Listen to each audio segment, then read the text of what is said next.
Philippine Ambassador Cuisia hosted a media luncheon appreciation here in the Philippine Embassy in Washington, D.C.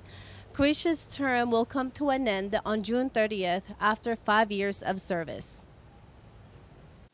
Ambassador Jose L. Cuisia Jr. held a luncheon appreciation for members of the press at the Philippine Embassy in Washington, D.C. The ambassador was appointed by President Aquino back in April 2011, and his 5 years of service will end on June 30th.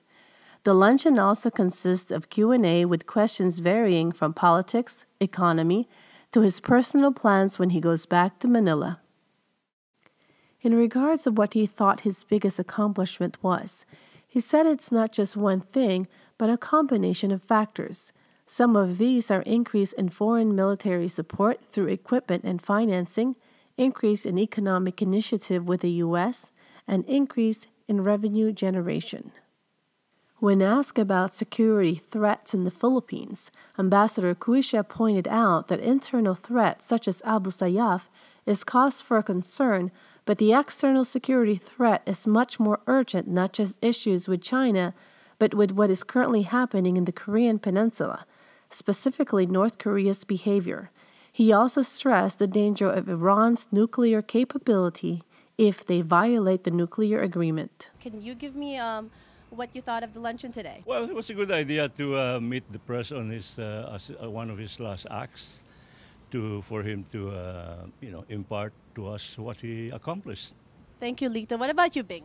Oh, it's good in a hot weather like this. I think a cold sushi is so timely. The most anticipated statement of the day was his thoughts on the President-elect Duterte. The ambassador recently met the President-elect, and after listening to Duterte's policies, he said he was impressed and the President-elect came across as sincere. Ambassador Cuisia is also optimistic that Philippines and U.S. relations will continue to strengthen under the new administration. According to the ambassador, during this meeting, Duterte asked him to stay in his post in D.C., but the ambassador said it is something that he has to think through with his wife. For now, he is looking forward to spending his time with his family in Manila. He will be working in the private sector and do not plan on running on any government office. It was great to see my colleagues here in Washington, D.C. Philippine Embassy, as well as an honor to be a part of the Media Appreciation Luncheon.